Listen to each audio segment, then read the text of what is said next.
Hello student, आज हम जिस अध्याय के बारे में बात करने जा रहे हैं उस अध्याय का नाम है सारणिक यानी डिटर्मिनेंट्स। इसका हिंदी अर्थ होता है निर्धारक। तो निर्धारित करता है या निर्धारकों। तो बात ये आती है कि इस टॉपिक का विकास किस लिए हुआ, कैसे हुआ, किसने किया, उससे पहले क्यों नहीं हुआ। तो 1893 से पहले किसी भी गणितज्ञ ने इस अध्याय के बारे में या फिर जो हम ये कहें कि युगपत समीकरण के बारे में किसी ने सोचा नहीं था कि हम और भी इसमें कुछ विकास करें, अर्थात उन समीकरणों को हल करने की कोई अन्य पद्धति नहीं थी।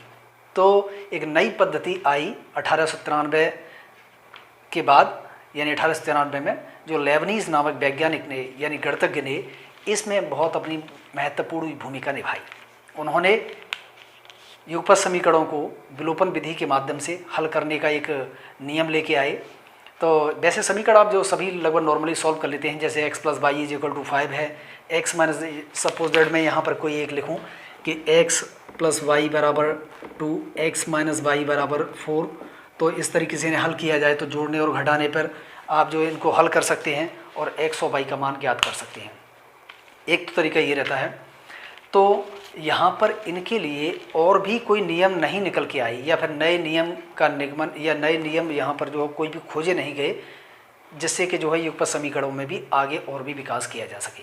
तो लेबनीज ने सबसे सर्वप्रथम जो एक चैप्टर का निर्माण किया या फिर जो एक नई पद्धति बनाई जिसका नाम रखा गया यहाँ पर सारणिक, जिसके बारे में हम जो है स्टडी करने जा रहे हैं, पढ़ने जा रहे हैं। ठीक है, तो अब आइए बात करते हैं यहाँ पर सारणिक के बारे में।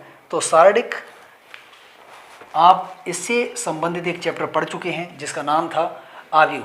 तो आव्यूह के बारे में भली भांति प्रकार से आपने अध्ययन किया है और उसी को हम थोड़ा सा एक वर्ग आव्यूह के बारे में बात की जाए। जैसे कि हम आपको पढ़ाए थे वर्ग आव्यूह क्या होता है। एक ऐसा आव्यूह जिसमें पंक्तियों और स्तंभों की संख्या बराबर होती है, तो ऐसे आव्यूह को हम क्या कह देते हैं, वर्ग आव्यूह कह देते हैं। अब यहाँ पर जो सारणिक होने के लिए भी एक कंडीशन होती है कि वो वर्ग में ही होना चाहिए, अर्थात जितने उसमें रो होने चाहिए उतने ही उसमें कॉलम भी होने चाहिए। वही आपका जो है वर्ग आव्यूह यानी कि वो आपका सारणिक होता है। अब जो सारणिक के बारे में हम जो बात कर रहे हैं तो वो कुछ सारणिक की जो सबसे पहले हम बात करें संकेतन तथा प्रतीक। तो अब उसके लिए किस तरीके, जैसे कि आपके पास कोई दो समीकरण हैं कि a1x + b1y = 0 है, आपका पहला समीकरण है, और दूसरा है a2x + b2y = 0। आपके कोई भी दो युगपत समीकरण दे रखे हैं, इनको हम किस तरीके से यहाँ पर जो यानी कि डिटर्मिनेंट में कन्वर्ट करेंगे, यानी कि डिटर्मिनेंट किस तरीके से कार्य करता है, तो उसको अच्छी तरह से यहाँ जान लें इसके माध्यम से। तो सबसे पहले तो ये जाना है कि आखिर में डिटर्मिनेंट का चिन्ह क्या होता है, किस तरीके से रिप्रेजेंट किए जाते हैं। तो डिटर्मिनेंट के बारे में यहाँ पर हम जानना चाहेंगे। ठीक है, तो देखिए हम दो समीकरणों के माध्यम से हम 2x2 का एक जो है डिटर्मिनेंट बनाने की कोशिश करेंगे। तो आपके पास कोई दो समीकरण हैं, तो एक काम करते हैं समीकरण 1 और समीकरण 2 से। तो समीकरण 1 को लेके चलें कि a1x + b1y = 0। तो यहाँ पर ऐसा करिए, इसको उधर ले जाएं तो a1x = -b1y हो जाएगा। अब y को इसके डिवाइड में लाएँ, इसे हम उधर भेज दें तो, और माइनस को भी इधर ले आएँ तो -x/y = हो जाएगा आपका, यानी कि b1/a1। इसी प्रकार से हम दूसरे समीकरण को भी हल करेंगे। सिमिलरली हम इस वाले समीकरण जो इक्वेशन नंबर 2 दिया है इसको हम सॉल्व करें तो वहाँ से भी हमें x/y का जो वैल्यू मिलेगा वो आपका b2/a2 के बराबर मिल जाएगा। अब देखिए ये भी -x/y है, ये भी -x/y है, इसका मान ये है, इसका मान ये है। तो जब ये दोनों बराबर हैं तो ये दोनों भी आपस में बराबर हो जाएंगे। यहाँ से करते हैं तो b1/a1 = b2/a2। जैसा ही यहाँ पर लिखेंगे, ये हमने लिख दिया। देन इसके बाद हम क्रॉस मल्टीप्लिकेशन करें तो क्रॉस मल्टीप्लिकेशन करेंगे, इसका इसमें गुणा होगा, यानी a1b2 बराबर हो जाएगा a2b1। इसको इधर ले आएँ तो a1b2 - a2b1 ये हमने लिख दिया = 0।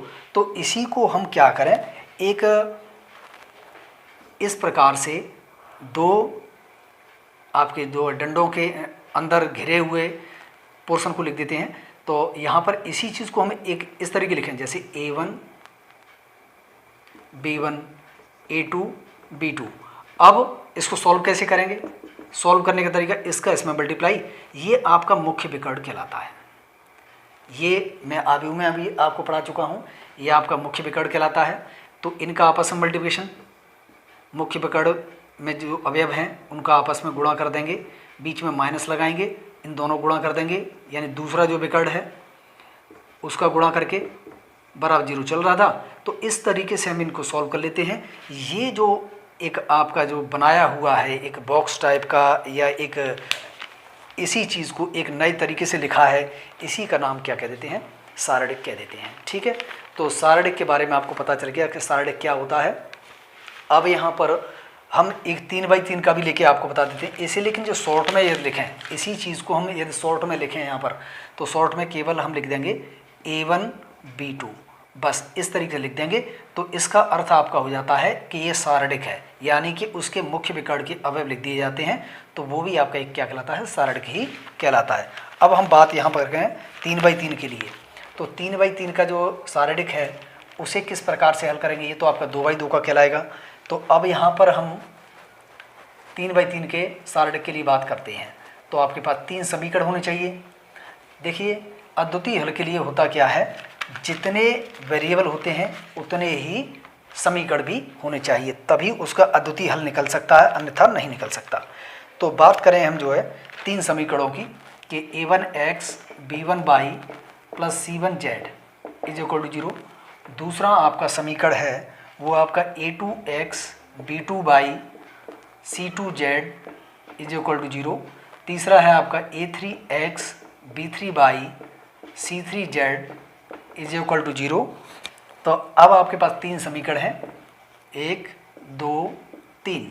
इन तीनों समीकरणों को ऐसा करिएगा कि हम इन 2 को हल करते हैं, वो भी किससे? बज्र गुणन विधि से।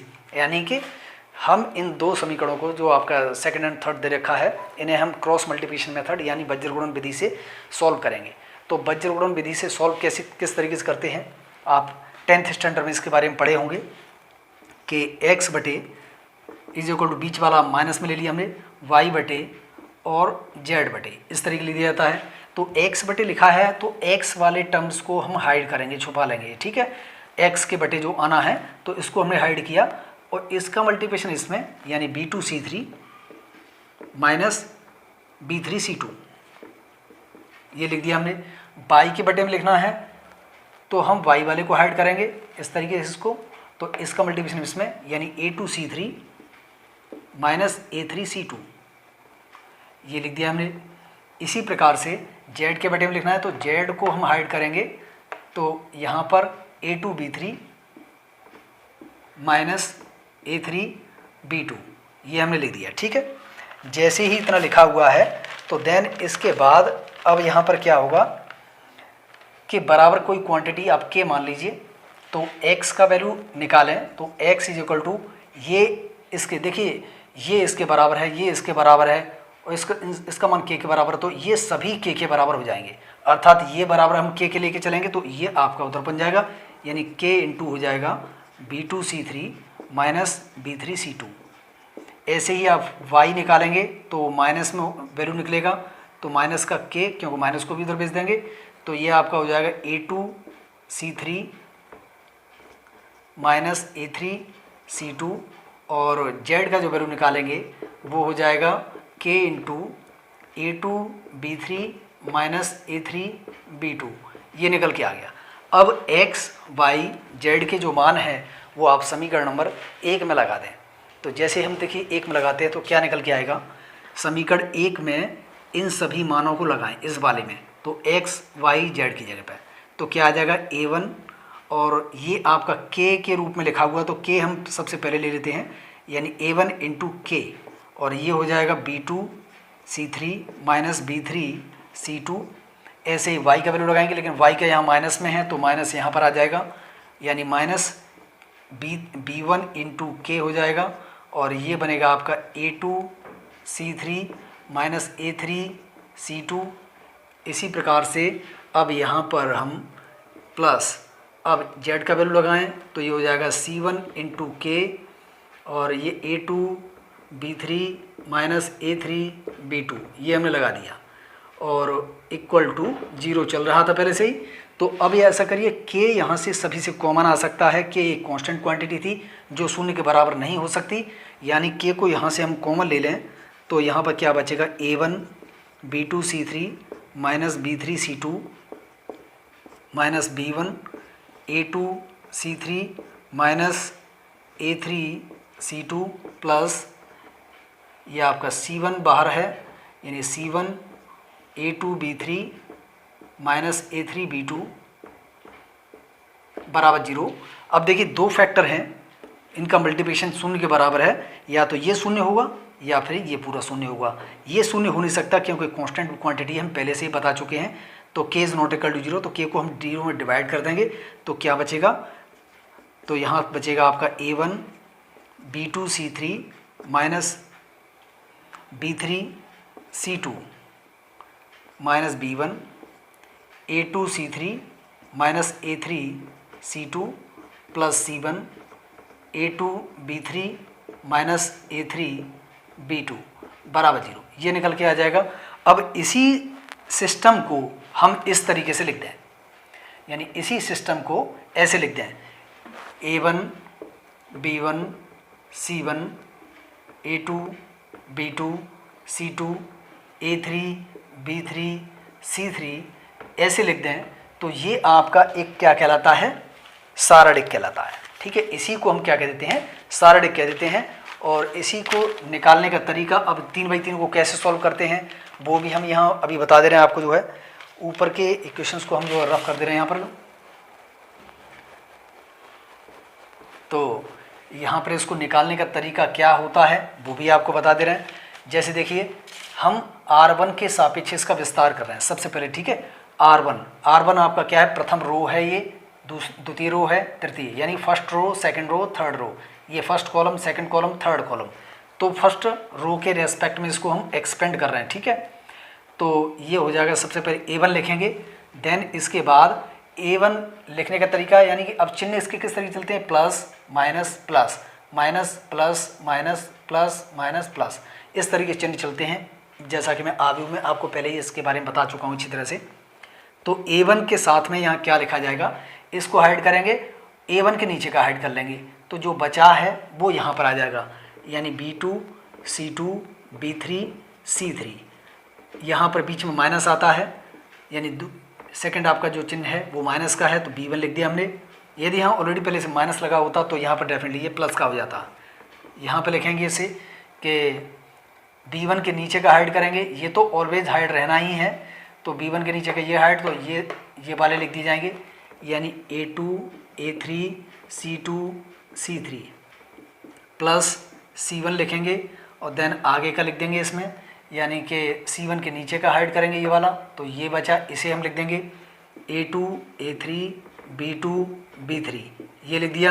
इसको हल करें तो A1, जैसा कि अभी हमने 2/2 के एक सारणिक को हल किया था, कैसे किया था, इसका इसमें मल्टीप्लिकेशन, यानी मुख्य विकर्ण का सबसे पहले तो B2 C3 minus B3 C2, बाद में इसका मल्टीप्लिकेशन बीच में माइनस लगा के, माइनस B1 इसका करेंगे तो A2 C3 minus A3 C2 plus C1 लिखेंगे और A2 B3 minus A3 B2 ये हम लिख देंगे।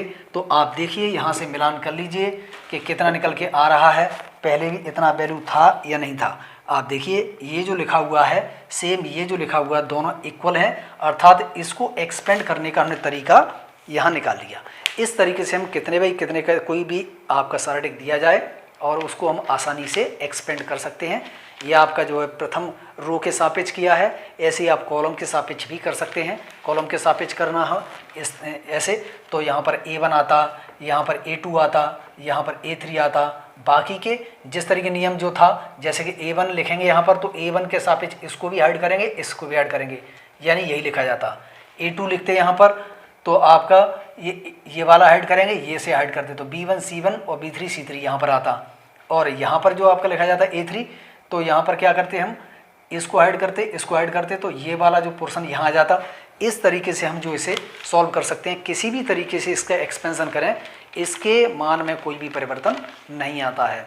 हम चाहे इसके रो के सापेक्ष इसका एक्सपेंशन करें और चाहे कॉलम के सापेक्ष इसका एक्सपेंशन करें, आंसर आपका उतना ही आएगा। या फिर रो को कॉलम में, कॉलम को रो में चेंज कर दें तब भी आंसर उतना ही रहेगा, लेकिन वो प्रॉपर्टी के अंतर्गत आता है। तो प्रॉपर्टी आपकी जो उसकी बात बताई जाएंगी। तो सबसे पहले मैंने आपका 3x3 का एक सारडिक बताया, जो उनको हल किया और किस तरीके से लिखा मैंने सारडिक को, वो मैंने आपको यहाँ बता दिया है। अब चलते हैं हम सारडिक का, आपको जो है चिन्ह यानी कि संकेतन तो आपको पता लग ही गया। यानी दो इस प्रकार से डंडे लगा दिए जाते हैं, उसके बीच में अवयवों को लिख दिया जाता है। तो ये आपका क्या कहलाता है, सारडिक कहलाता है।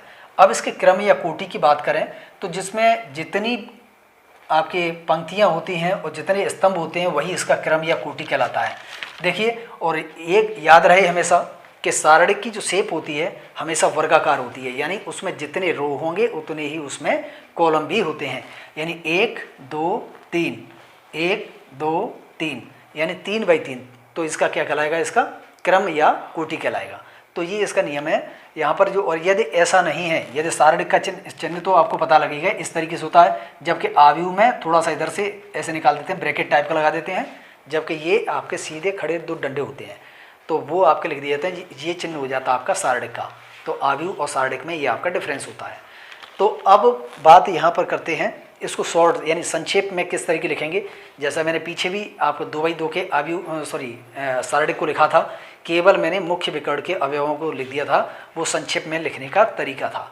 तो संक्षेप में इसको लिखने का क्या तरीका होगा, यानी इसके जो मुख्य विकर्ण के अवयव हैं आपके ये वाले हैं, यानी A1 B2 C3 ये लिख दिया।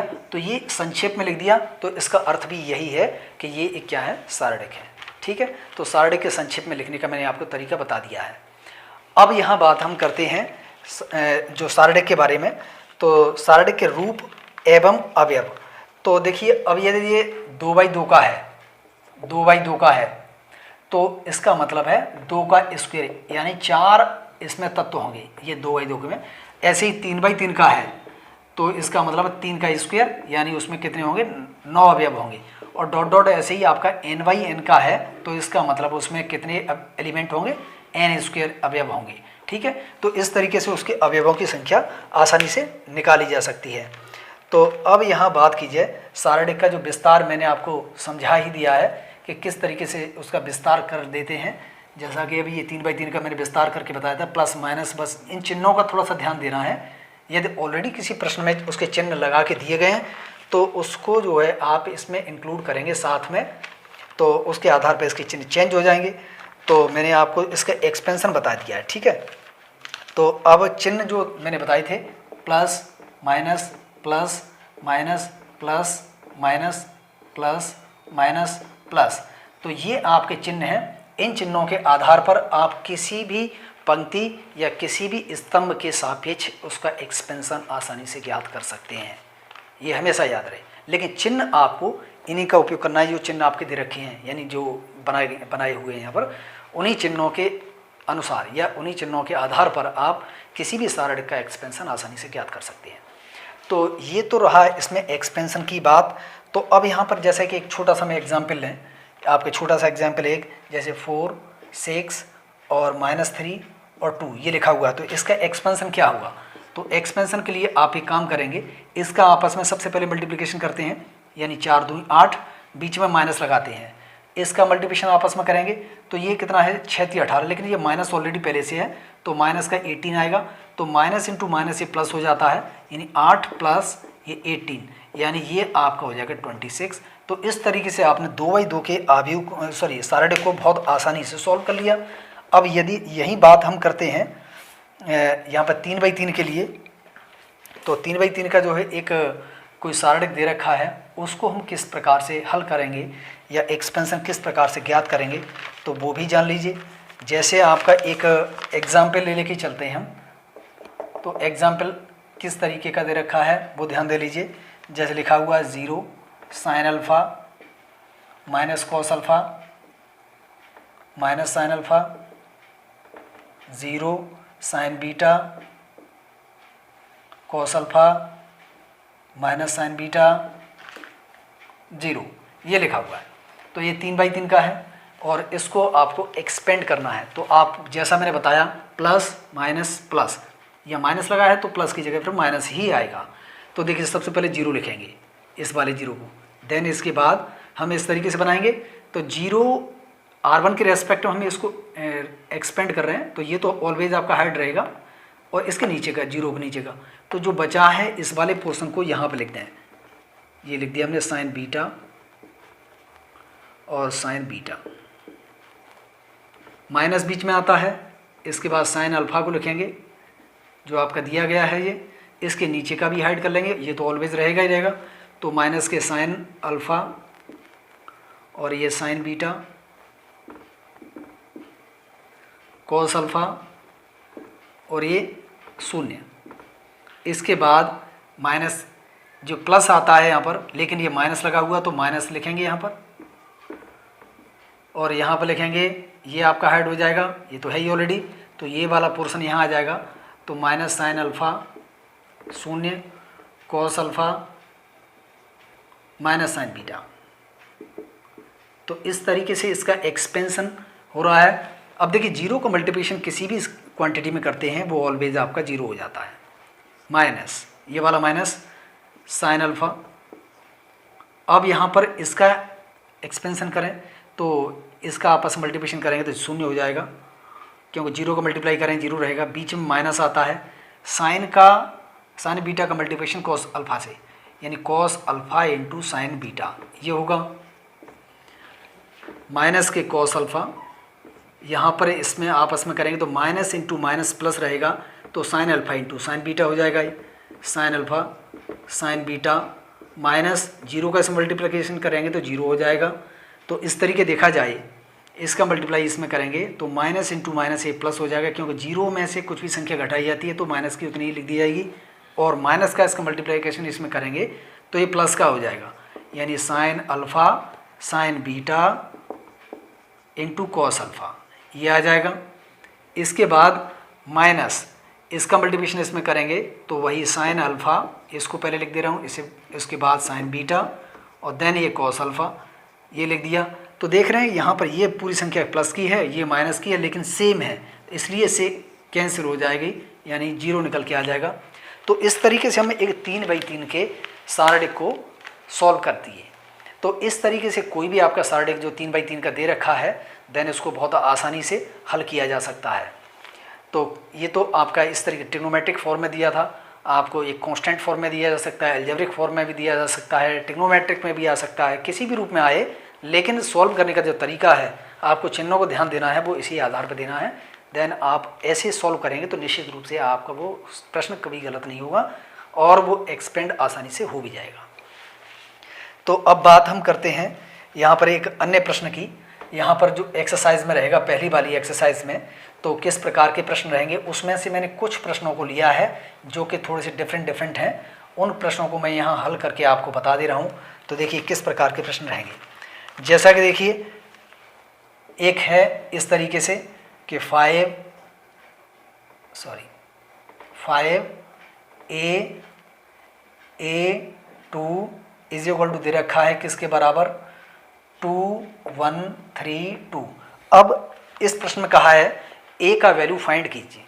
तो a का वैल्यू फाइंड करेंगे, आपने आव्यूह में किस तरीके से किया था। आव्यूह में तरीका ये था कि पहला अवयव पहले के बराबर और दूसरा अवयव दूसरे के बराबर, तीसरा अवयव तीसरे के बराबर, इस तरीके से आपने हल किया था। लेकिन यहाँ पर आपका सारडिक है तो हम ये रूल अप्लाई नहीं करेंगे। अर्थात यहाँ पर जो देखा जाए कि हम डायरेक्ट लिख देते थे कि 5 बराबर 2, a बराबर 1, a बराबर 3, क्योंकि यहाँ पर डिफरेंट आ रहा है। एक बात ये थी कि सारडिक का निश्चित मान होता है जबकि आव्यूह का कोई निश्चित मान नहीं था। तो यहाँ निश्चित मान है तो उसको एक्सपेंड करने का तरीका हम जान चुके हैं। तो उस एक्सपेंड के तरीके से ही हम जो है इसको हल करेंगे और इसका a का यानी कि जो एक अज्ञात राशि है उसका मान ज्ञात करेंगे। तो देखिए कैसे करते हैं। सबसे पहले इसका मल्टीप्लिकेशन 5 × 2 यानी 10, बीच में माइनस a × a स्क्वायर हो जाएगा, और इसका मल्टीप्लिकेशन यानी कि 2 दूनी 4, माइनस 3 × 1 तो 3 हो जाएगा। तो ये आपका 10 minus a square is equal to ये 1 बचेगा। a स्क्वायर को मैं इधर भेज दें और 1 को इधर ले आएँ तो 10 - 1 is equal to a square, उधर जाके प्लस का हो जाएगा, तो ए स्क्वायर का जो वैल्यू निकाले हम 10 - 1 यानी 9 निकल के आएगा। तो जैसे ही इतना आया तो अब ए का वैल्यू निकालेंगे तो अंडर रूट लगेगा, उससे पहले प्लस माइनस, क्योंकि अंडर रूट से पहले प्लस माइनस आता है, हमें पता नहीं होता कि जो रूट की क्वांटिटी होगी प्लस की होगी या माइनस की होगी, या फिर कह सकते हैं दोनों की भी होगी हो सकती है। तो 9 का स्क्वायर रूट हम जानते हैं कितना होता है, 3 होता है। तो अर्थात ए का वैल्यू हमने बहुत आसानी से निकाल लिया, प्लस माइनस के 3 निकल के आया है। तो इस प्रकार के प्रश्न भी आपकी एक्सरसाइज में दिए जाएंगे और उन्हें आसानी से हल किया जा सकता है। तो ये तो आपका पहला प्रश्न रहा। अब इसी के आधार पर कुछ अन्य प्रश्न भी हैं, जैसे कि ट्रिग्नोमेट्रिक फॉर्म में मैंने अभी आपको बताया था कि 1 0 0 और 3π/10 2π/10 और यहाँ पर आपका cos 3π/10 sin 2π/10 और यहाँ पर sin 3π/10 और ये आपका cos 2π/10 ये हमने लिख दिया। देन इसको अब हल करें, 3/3 का एक सारणिक दिया गया है, तो इसको हल करने का तरीका क्या होगा, वही जैसे हम पहले करते थे। अब हम डायरेक्ट यहाँ पर लिखेंगे, हम उस तरीके से नहीं कर रहे हैं। 1 लिखा हमने, इसका मल्टीप्लिकेशन इसमें करते हैं क्योंकि ये हाइड रहेगा, R1 के सापेक्ष कर रहे हैं, तो इसका मल्टीप्लिकेशन इसमें यानी cos 3π/10 इंटू cos 2π/10, बीच में माइनस आता है, इसका मल्टीप्लिकेशन इसमें यानी कि sin 3π/10 इंटू sin 2π/10 ये लिख दिया जाएगा। इसके बाद बीच में माइनस इसी लिखेंगे यानी 3π/10 को लिखेंगे यहाँ पर, और देन अब यहाँ पर इसको हाइड करेंगे तो इसका मल्टीप्लिकेशन इसमें, अब देखिए इसका मल्टीप्लाई इसमें करेंगे तो 0 आएगा, बीच में माइनस, इसका मल्टीप्लिकेशन इसमें करेंगे ये अगेन 0 हो जाएगा। इसके बाद 2π/10 प्लस का लिखेंगे, अब ऐसे इसका मल्टीप्लिकेशन इसमें करेंगे ये भी 0 रहेगा, और इसका मल्टीप्लाई इसमें करेंगे ये भी 0 रहेगा, अर्थात ये दोनों पार्ट आपके 0 निकल के आ गए। इसमें 1 का मल्टीप्लिकेशन कर रहे हैं, यही केवल वैल्यू रहेगा। आपने ट्रिग्नोमेट्री में एक चीज़ पढ़ी हुई है, वो क्या है कि cos A cos B minus sin A sin B, आपने ये सूत्र एक पढ़ा होगा, cos A + B का फॉर्मूला हो जाता है, यानी कि cos में जो A + B होता है उसमें बीच में माइनस आता है, और माइनस वाला होता है उसमें प्लस आता है। तो यहाँ पर बात हम करते हैं इसकी, तो ये cos A cos B minus sin A sin B बन रहा है, तो ये बन गया आपका cos A + B का फॉर्मूला, यानी 3π/10 और प्लस 2π/10 इस तरीके से बन चुका है।